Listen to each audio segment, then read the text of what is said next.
wabarakatuh. Selamat pagi untuk rekan-rekan semua. Perkenalkan kami kelompok 3 kelas A ingin menyampaikan materi perkembangan kognitif bayi. Langsung saja kita perkenalan anggota kelompok kami. Yang pertama itu ada Ajeng Maulina Rahma dengan NIM 2002 07010. Lalu yang kedua ada Aktif Ibrahim dengan NIM 2002 07029. Lalu yang ketiga ada saya sendiri dengan Arta Tiatusna Diwangsa dengan NIM 2002 07030. Dan yang terakhir ada Asma Sabita Muthanah dengan NIM 2002 07033. Langsung saja pemateri pertama akan dipaparkan oleh saya. Next.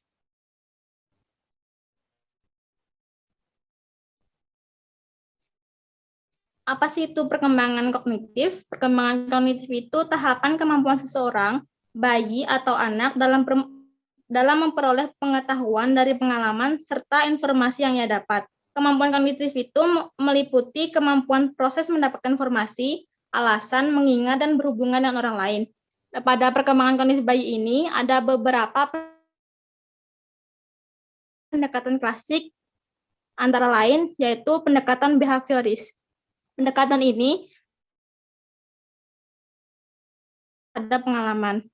Pada pendekatan ini ada 3 proses pembelajaran yang diajari, yaitu classical conditioning, operant conditioning, dan infancy memory. Next.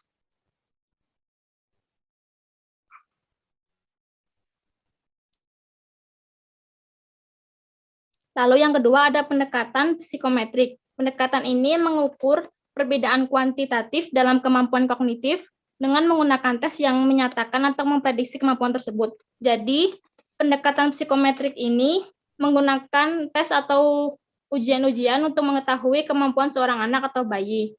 Nah, di pendekatan psikometrik ini, tes yang digunakan itu ada seperti perkembangan dan teks intelijen, seperti intelligent behavior dan IQ. Lalu yang kedua ada tes perkembangan untuk bayi dan anak-anak yang membandingkan antara performa bayi yang satunya dengan yang lain. Lalu penilaian interaksi awal terhadap lingkungan rumah. Ini dinilai dengan ketanggapan orang tua, misalnya memberikan hal-hal positif kepada anak ataupun bayi. Lalu ada early intervention atau intervensi diri, yaitu memberikan pola sistem kebutuhan perkembangan pada bayi. Lalu yang selanjutnya, next. Ada pendekatan Piaget. Pada pendekatan ini, Piaget melihat adanya perubahan tingkatan di dalam kualitas suatu kognitif yang berfungsi. Menurut Piaget, anak usia 2 tahun masih dari kematangan kognitif, tetapi beberapa di antaranya langkah terpenting menuju tujuan itu diambil dalam 2 tahun pertama kehidupan mereka. Nah, pendekatan Piaget ini bisa disebut dengan tahap sensor motorik. Tahap pertama dari keempat tahap Piaget tentang perkembangan kognitif adalah tahap sensor motorik. Pada belajar tentang mereka dan dunianya mereka sendiri melalui aktivitas sensor dan motorik yang sedang berkembang. Lalu ada 6 subtahap sensor motorik menurut Piaget. Next.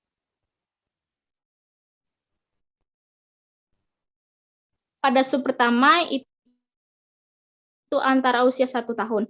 Bayi baru lahir mulai berlatih untuk mengambil alih refleks-refleks yang sudah ada sejak lahir. Contohnya seperti bayi yang baru lahir mulai menghisap secara refleks ketika bibir mereka disentuh. Lalu yang kedua itu ada pada usia 1-4 bulan. Bayi mulai belajar untuk mengulangi perilaku-perilaku yang menghasilkan sensasi yang menyenangkan, yang pada awalnya terjadi secara spontan. Contohnya seperti ketika bayi menghisap jarinya berulang-ulang. Mereka juga mulai tertarik pada bunyi dan mulai menunjukkan kemampuannya mengkoordinasi antara penglihatan dan pendengaran. Next.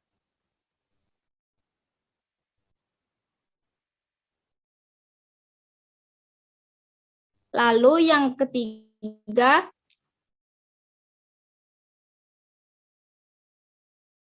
bersamaan dengan ketertarikan baru dalam memanipulasi objek dan mempelajari bagian tubuh mereka, pada sub tahap ini terjadi cellular reaction sekunder di mana bayi tersebut mengulang sebuah tindakan bukan karena dia mengakui kemampuan tubuh bayi itu sendiri. Nah, contohnya seperti bayi yang berusaha memainkan mainannya hanya untuk mendengarkan bunyi mainannya tersebut.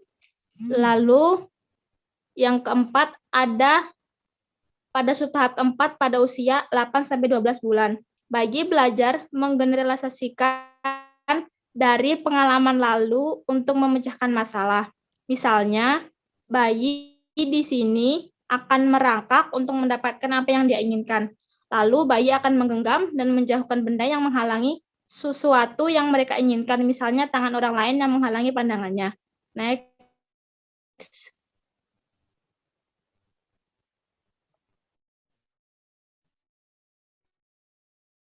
Pada tahap kelima, usia antara 12 sampai 18 bulan.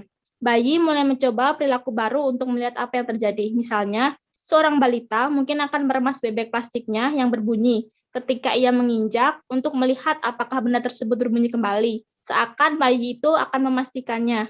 Mereka mencoba beberapa tindakan sampai mereka menemukan cara terbaik untuk mencapai tujuan.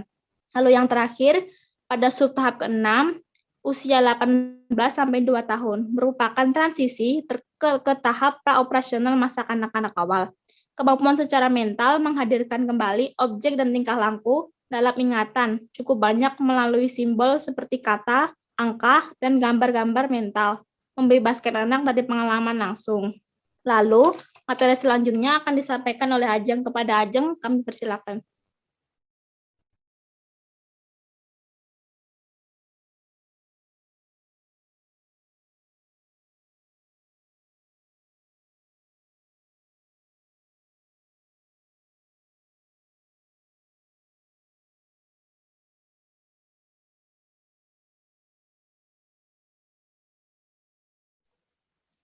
Ya, selanjutnya yaitu imitasi atau tiruan. Menurut Piasa juga mempelajari kemampuan bayi untuk meniru tindakan orang lain. Jadi biasanya bayi itu bisa melihat orang lain atau meniru tindakan orang lain seperti gerakan tangan atau yang lainnya. Nah, pada usia 18 bulan itu terdapat imitasi tertunda, yaitu di mana contohnya tuh kayak bayi melihat orang ngeklik saklar baru suatu 24 jam kemudian atau 9 bulan kemudian itu mengetahui gitu bahwa cara mengklik saklar itu gimana. Terus juga saat imitasi ini atau tiruan ini biasanya bayi itu menggunakan paling umumnya ya menggunakan dua bahasa tubuh, yaitu menjulurkan lengan untuk menunjukkan benda yang sedang dipegang kepada pengasuh. Terus yang kedua itu menunjuk lengan atau telunjuk ke arah objek atau peristiwa yang menarik. Nah, selanjutnya itu ada objek permanen, yang dimana Piasa percaya bahwa bayi mengembangkan pengetahuan tentang berbagai objek dengan mengamati hasil dari berbagai pengamatan sendiri. Permanensi objek berkembang bertahap semasa sensorik motor. Sekitar 4 hingga 8 bulan itu bayi mencari sesuatu barang yang jatuh itu beranggapan bahwa barangnya udah nggak ada.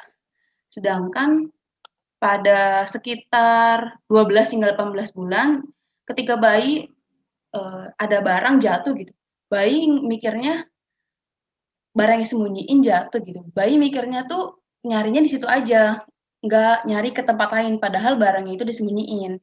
Sedangkan pada usia 18 hingga 24 bulan itu, bayi udah mengetahui kalau barang itu disembunyiin, makanya nyarinya nggak di situ aja. Kayak gitu. Selanjutnya, yaitu belajar mengategorikan dan Baik, selanjutnya saya persilakan kepada Asma.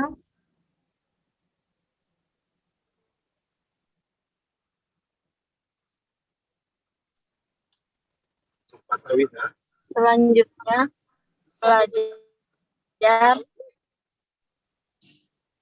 belajar mengategorikan dan mengingat. Belajar Dalam beberapa minggu pertama kehidupan, bayi dapat belajar melalui pengkondisian klasik, pengkondisian operan, dan observasi model. Pada 14 bulan, mereka mengenali beberapa perbedaan antara perilaku model yang berhasil dan tidak berhasil, dan lebih banyak lagi cenderung meniru model yang mereka inginkan. Kedua, ada mengkategorikan. Mengkategorikan sejak usia dini, bayi menggunakan kategori untuk mengatur informasi. Kecanggihan kategori ini dan pemahaman tentang bagaimana mereka berhubungan satu sama lain meningkatkan dari 2 tahun pertama dalam kehidupannya. Yang ketiga ada mengingat.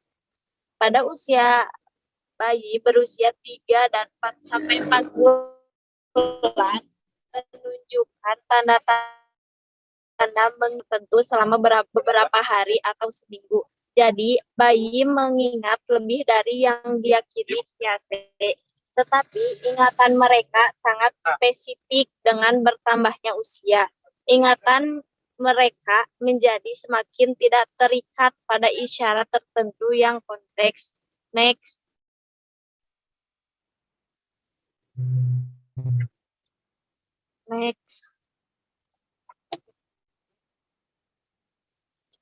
Selanjutnya ada tonggak awal perkembangan bahasa. Masing-masing tonggak awal dari perkembangan bahasa membedakan kontribusi unik pada keterampilan bahasa yang semuanya sehat yang dicapai anak-anak dalam beberapa tahun pertama kehidupan. Contohnya seperti suara dan gestur pertama. Kira-kira 1 atau 2 bulan seorang bayi mulai tertawa dan suara merayu. Lalu suara konsonan muncul sekitar 6 atau 7 bulan. Sering digabungkan dengan suara vokal seperti A, I, U, E, O untuk membuat semacam suku kata. Bayi di seusia ini tampaknya memainkan suara-suara vokal. Seringkali dengan suara yang sama berulang-ulang dan seterusnya seperti mengoceh. Next.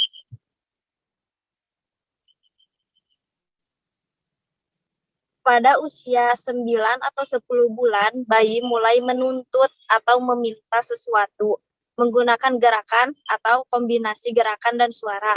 Misalnya, seorang bayi berusia 10 bulan yang tampaknya ingin memberikan mainan favoritnya dapat merengangkan atau meraih tangannya, membuka dan menutup tangannya sambil mengeluarkan suara rengekan. Pada usia yang hampir sama, bayi memasuki permainan gerak tubuh yang sangat disukai oleh orang tua, yaitu seperti melambaikan tangan, membuat gerakan yang sangat besar, dan lain sebagainya.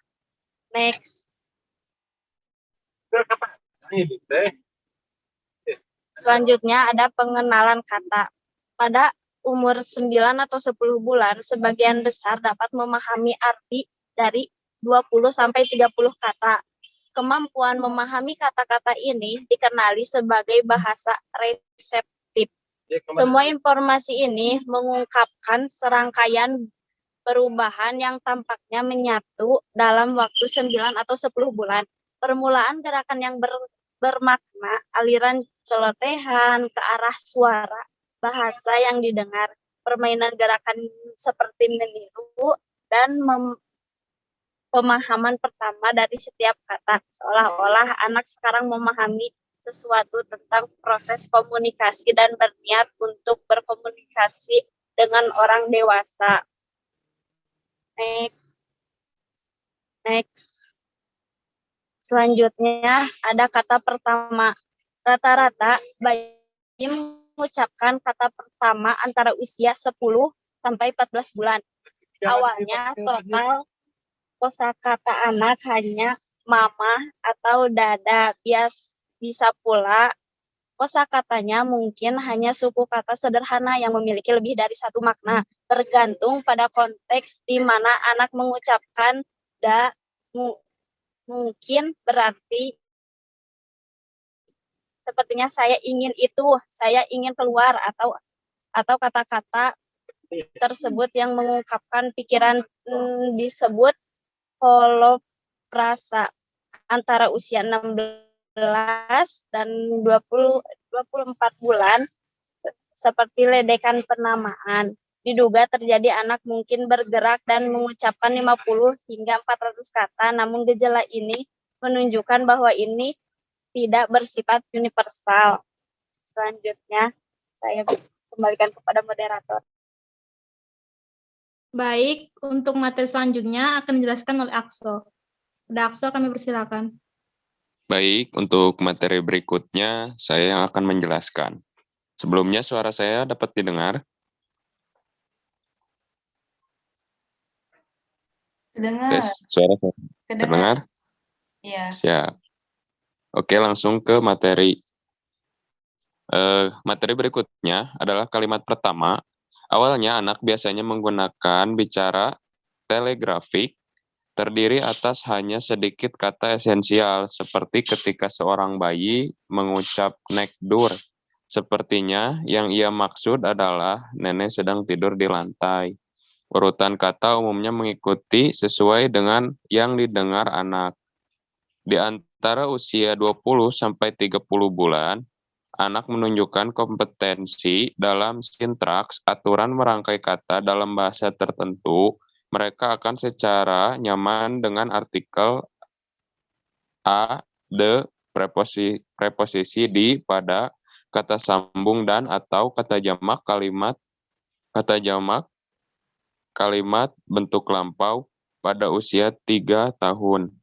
Bicaranya sudah lancar, semakin panjang, dan semakin kompleks, walaupun ada bagian dari percakapan yang dihilangkan. Mereka dapat mengkomunikasikan makna dengan benar. Next.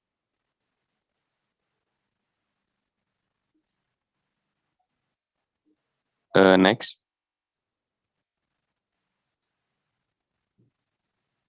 Oke, berikutnya. Di sini ada pembagian periodenya. Di 2 minggu pertama, membuat berbagai bunyi vokal dan konsonan dengan suara menderu. Di 2-3 bulan, membuat suara menderu saat sendirian, menanggapi dengan senyum dan kicauan saat diajak berbicara. Di 6 bulan, ocehan mengucapkan fonem dari semua bahasa.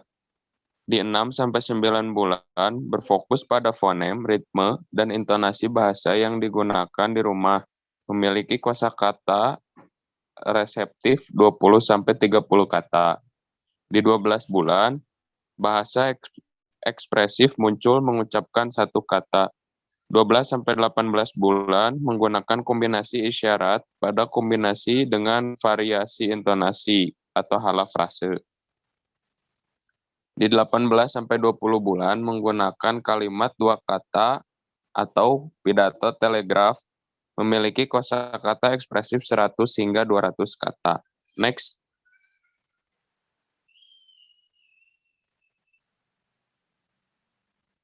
Baik. Kaitan faktor perkembangan bayi dan tugas-tugas perkembangan bayi dalam kehidupan. Yang pertama, nature versus nurture. Isu-isu nature versus nurture melibatkan perdebatan tentang apakah perkembangan sangat dipengaruhi oleh nature dan nurture. Yang kedua, kontinuitas dan diskontinuitas. Pada isu ini berfokus pada sejauh mana perkembangan melibatkan perubahan kumulatif terhadap kontinuitas atau di tingkatan yang berbeda atau diskontinuitas. Pengalaman awal dan lanjutan.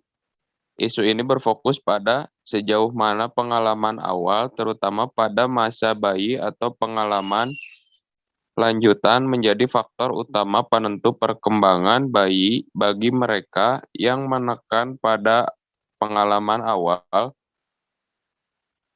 Kehidupan adalah jejak yang tak terputus di mana kualitas psikologi bisa ditelusuri asal-usulnya. Sebaliknya, bagi mereka yang menekan pengalaman lanjutan, perkembangan itu seperti sungai yang terus surut dan mengalir. Yang nomor 4, mengevaluasi isu perkembangan sebagian besar. Yang keempat, mengevaluasi isu perkembangan sebagian besar ahli perkembangan mengakui bahwa tidak bijaksana untuk mengambil sikap yang ekstrim terhadap isu nature dan nurture, continue dan diskontinuitas, serta pengalaman awal dan pengalaman lanjutan. Baik, next.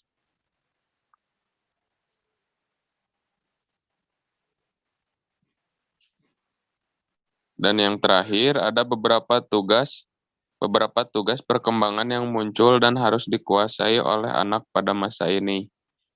Yang poin pertama adalah berjalan, kedua adalah mengambil makanan, yang ketiga adalah cara berbicara, dan yang keempat adalah belajar mengkontrol cara buang air, yang kelima belajar mengetahui jenis kelamin, yang keenam menguasai stabilitas jasmania, yang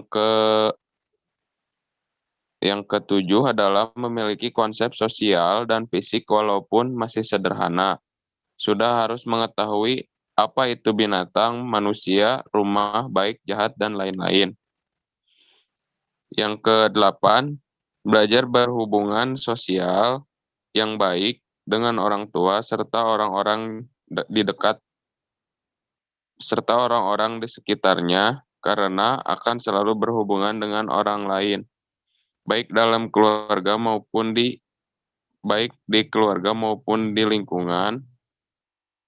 Maka ia dituntut untuk dapat membina hubungan yang baik dengan orang di lingkungannya. Anak dituntut dapat menggunakan bahasa yang tepat dan baik, bersopan santun. Belajar membedakan mana yang baik dan tidak baik, serta pengembangan hati nurani. Baik, sekian dari saya. Kurang lebihnya mohon dimaafkan. Saya kembalikan ke moderator. Baik, terima kasih rekan-rekan yang telah menyampaikan materinya. Demikian pemaparan dari materi dari kelompok kami. Kurang lebihnya kami mohon maaf. Terima kasih atas perhatiannya. Kami kelompok 3 kelas A pamit undur diri. Wassalamualaikum warahmatullahi wabarakatuh.